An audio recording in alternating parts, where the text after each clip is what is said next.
ya kwamba Bwana Yesu uwe jiwe la pembeni la maisha yangu, na kwa hivyo Yesu Kristo atakuwa jiwe la pembeni katika maisha yako mpendwa.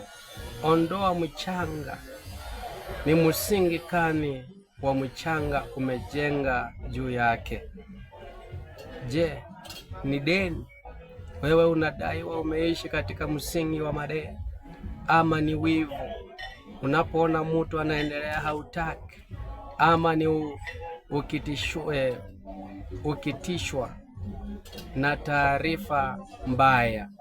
Kwa hivyo tunaona ya kwamba, kumbuka, mimi nimesimama juu ya jiwe, sitaharakisha.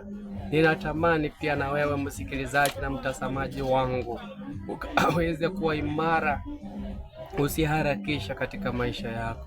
Unaweza kuwa unapitia hali ngumu, magonjwa yamekukapa, taabu zimekufuata, lakini ninakusia kwamba ruhusu Kristo Yesu akaweze kuwa mwokozi na mtetezi wa maisha yako mpendwa, maana yeye akiwa upande wako mambo yote yako imara. Kwa hivyo simama kwa imani kuanzia leo, usitishwe na taarifa mbaya. Kumbuka ya kwamba Kristo ameingia ndani ya maisha yako, bila shaka naye ataweza kukusaidia. Ninataka kutamatisha ujumbe wangu wa siku ya leo kwa kusema kwamba Mungu hajakosea.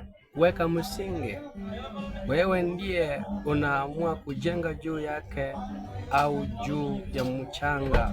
Paulo alichagua Kristo msulubiwa. Wewe uchague nini? Simama sasa na utamuke, nimejengwa juu ya Kristo, jiwe la pembeni la thamani. Mimi ni msingi imara, sitayumba. Mungu akubariki kwa kuhubiri neno hili, litakwenda kuwa la baraka katika maisha yako mpendwa.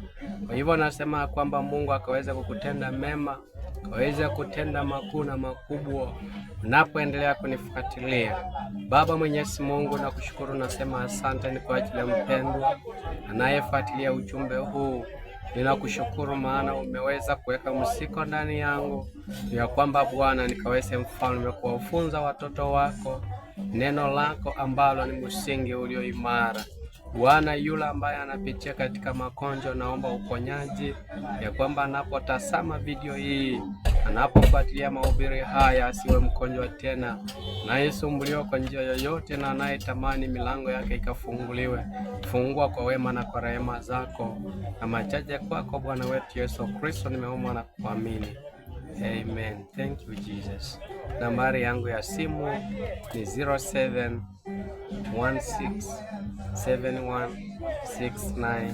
0716716907. Apostle Moses Masinde for Revival. Naweza kuuliza swali lolote, naweza kutaka kunena pamoja nami. Mungu akaweze kukubariki sana.